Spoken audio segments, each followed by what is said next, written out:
Assalamualaikum warahmatullahi wabarakatuh. Salam sejahtera untuk kita semua. Hai, apa kabar seluruh rekan-rekan mahasiswa dimanapun kalian berada? Saya harap semuanya masih tetap dalam semangat yang sama ya. Nah, kali ini kita masuk lagi ke mata kuliah analisa kredit untuk materi pertemuan kedua yang akan membahas tentang prinsip analisa kredit. Sebagai seorang analis yang handal, kita harus mematuhi beberapa dari prinsip-prinsip ini ketika kita akan melakukan analisa kredit. Nah, apa saja itu? Yang pertama kita kenal dengan analisis 5C yang terdiri dari C yang pertama adalah karakter, berarti kita harus mengetahui watak dan kepribadian calon debitur kita. Bagaimana kita bisa tahu? Yaitu pertama kita harus melakukan BI checking terlebih dahulu. Atau bisa saja kita mencari informasi dari orang-orang sekelilingnya atau tetangga-tetangganya ya. Kita bisa cari dari sumber-sumber lain yang mungkin kita akan dapat informasi yang lebih netral. Nah, capacity. Kalau capacity berarti kita mengetahui kemampuan keuangan calon debitur. Kita lihat laporan keuangan usahanya. Kalau dia penghasilan tetap, kita lihat slip gajinya. Dan harus kita lakukan survei apakah benar sesuai dengan dokumen yang telah dilampirkannya. Jadi kita bisa lihat dari penghasilan yang diterimanya setiap bulan, mau itu dari usaha ataupun dari gaji, kita bisa melihat apakah mencukupi untuk membayar jumlah angsuran yang harus dikeluarkan debitur kita setiap bulan. Nah, C yang ketiga adalah kapital, yaitu mengetahui modal yang perlu disertakan dalam objek pembiayaan. Jadi kita harus tanya, karena kan biasanya si peminjam itu bukanlah mendirikan usaha dari awal, melainkan hanya menambah modal, sehingga pasti sudah ada aset-aset yang dimilikinya terlebih dahulu ya. Jadi kita harus pastikan apakah memang debitur kita ini memiliki modal yang telah berlangsung atau bagaimana. Nah, sebagai analis ini adalah tugas kita untuk menganalisanya. C yang ketiga adalah kolateral. Ini berkaitan dengan agunan ataupun jaminan yang diberikan atas pembiayaan yang diajukan. Nah, jadi agunan ini penting untuk apabila sewaktu-waktu debiturnya wan prestasi, maka agunan yang dilampirkan ke bank itu dapat dilelang untuk menutupi sisa pinjamannya.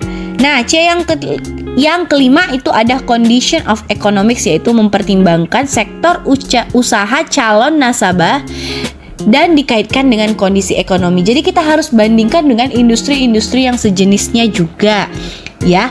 Misalnya kalau pedagang cabai, apakah cabai itu sekarang harganya lagi naik atau turun? Nah, itu kan berpengaruh dengan kebijakan ekonomi di Indonesia ya. Jadi kita perlu mengetahui nih industrinya. Nah, ada lagi yang dikenal dengan prinsip 7P. Ya, ini kurang lebih sama tapi ini lebih detail. Kalau 7P, P yang pertama itu tentang personality ya, sama-sama untuk menilai kepribadian atau tingkah lakunya.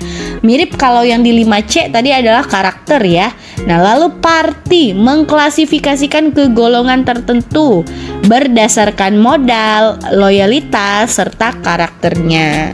Nah, jadi biasanya itu ketika kita mau memberikan kredit, kita akan menggolongkan apakah ini kredit kecil, menengah, ataupun besar. Nah, itu dilihat dari mana? Dari plafon yang akan kita berikan misalnya. Itulah yang dimaksud dengan party. Kita harus dapat mengklasifikasikan calon debitur kita ini tergolong calon debitur yang bagaimana. Purpose, yaitu kita harus tahu tujuan nasabahnya mengajukan permohonan kredit kita ini untuk apa sebenarnya ya. Nah, lalu prospek, kita harus menilai usahanya di masa yang akan datang. Kalau kita rasa usahanya akan bangkrut ya jangan kita kasih pinjaman ya. Kita kasih pinjaman untuk usaha-usaha yang memang potensial akan lebih maju lagi ke depannya. Lalu selanjutnya payment, mengukur calon nasabah mengembalikan pembiayaan yang diperoleh. Ya, ini tadi sama kayak kapital ya, kita harus tahu berapa sumber penghasilannya untuk membayar angsuran setiap bulannya. Lalu ada profitability, kita harus menganalisis kemampuan nasabah ini bagaimana caranya mencari laba, strategi-strategi yang dilakukannya apa. Kita akan bisa tahu dari ketika kita mewawancara dan kita survei langsung ya. Nah, P yang terakhir adalah protection, yaitu menjaga pembiayaan melalui suatu perlindungan. Jadi ada yang tadi namanya agunan, kalau di 5C ada kita kenal kolateral. Nah, salah satunya untuk berjaga-jaga itu kita harus minta agunan dan kita juga harus menerbitkan asuransinya. Oke, selanjutnya ada prinsip studi kelayakan. Nah, ini ada beberapa aspek yang dinilai ataupun dianalisa. Yang pertama adalah aspek hukumnya ya, untuk menilai keaslian dokumen-dokumen calon debitur. Jadi kita sebagai analis mau tidak mau kita harus paham sedikit tentang legalitas ya, walaupun kita bukan jurusan hukum, kita harus mengerti dokumen-dokumen keaslian debiturnya. Oke. Nah, selanjutnya ada aspek keuangan. Di sini kita sama ya, kita harus menilai kemampuan nasabahnya dalam mengelola usahanya. Ya, di sini kita hitung pendapatannya, pengeluaran rutinnya ya. Ini di sini di aspek keuangan. Lalu ada aspek manajemen, yaitu kita harus lihat nih karyawan-karyawan yang ada di usahanya ini ada berapa banyak dan kira-kira kualitasnya bagaimana ya. Jangan sampai kira-kira nanti karyawannya kalau keluar semua malah usahanya ditutup ya. Jadi kita harus pastikan nih SDM-nya. Lalu aspek AMDAL, berarti kita harus menilai dampak lingkungan dari suatu usaha. Apakah kira-kira usaha ini akan mencemari lingkungan? Nah, ini penting untuk kita analisa ya. Lalu aspek ekonomi sosial. Nah, di sini kita menilai dampak ekonomi atau sosial dari usaha yang dijalankan. Ini sama tadi, misalnya kayak kita ngelihat industri perdagangan cabai gitu ya, gimana kebijakan cabai sekarang gitu. Nah, lalu ada aspek operasi. Kita harus menilai lokasi usaha dan kapasitas produksi. Ya, jadi lokasi itu kadang menentukan untuk suatu perusahaan menghasilkan laba. Makanya kita penting menganalisa apakah kira-kira lokasinya ini cocok untuk usaha yang ingin dikembangkan oleh calon debitur kita. Lalu yang terakhir ada aspek pasar dan pemasaran. Di sini kita akan menilai prospek usaha nasabah sekarang dan di masa yang akan datang ya. Kita cek potensinya. Nah, ada lagi tadi prinsip yang lainnya ya, yaitu prinsip 3R. Yang pertama adalah return. Return itu berarti hasil yang ingin dicapai ya. Nah, ini dimaksudkan penilaian atas hasil yang akan dicapai oleh perusahaan debitur setelah dibantu dengan kredit oleh bank.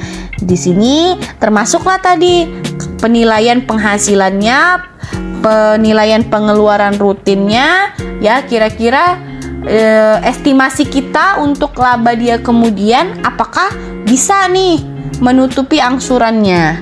Lalu repayment capacity atau pembayaran kembali. Kita harus menilai apakah kira-kira calon debitur kita ini memang bisa membayar kewajibannya sampai selesai, artinya sampai lunas. Ya. R yang terakhir ada risk bearing ability, yaitu kemampuan untuk menanggung resiko. Dalam hal ini, bank harus mengetahui dan menilai sampai sejauh mana perusahaan pemohon kredit itu mampu menanggung resiko kegagalan. Andai kata terjadi sesuatu yang tak diinginkan ya. Jadi kita harus tahu apa strategi-strategi dari perusahaan itu untuk menghindari atau meminimalisir resiko yang mungkin akan terjadi. Kalau di bank misalnya, mungkin kalau ada resiko kebakaran, dokumen-dokumen slip-slip pembayarannya itu bagaimana, bukti-bukti pembayarannya bagaimana kalau kebakaran. Oh, ternyata di bank itu sudah ada brankas yang dari besi dan dia kalau kena api tidak terbakar. Nah, itu kita harus sampai tahu ke situ ya, resiko-resiko yang akan dihadapinya. Nah, itulah beberapa prinsip yang akan kita implementasikan ketika kita melakukan analisa kredit. Tapi dari keseluruhan prinsip ini kurang lebih hampir mirip, dan yang umum dipakai itu biasanya adalah analisis 5C. Nah, untuk lebih memahami tentang prinsip analisa kredit, sebaiknya kita cek kasus yang ada di buku referensi kita masing-masing, coba ditelaah ya, dan coba dianalisa. Sekian materi pertemuan kedua ini. Terima kasih yang sudah menyaksikan video ini. Sampai ketemu di video pembelajaran selanjutnya. Saya akhiri. Assalamualaikum warahmatullahi wabarakatuh.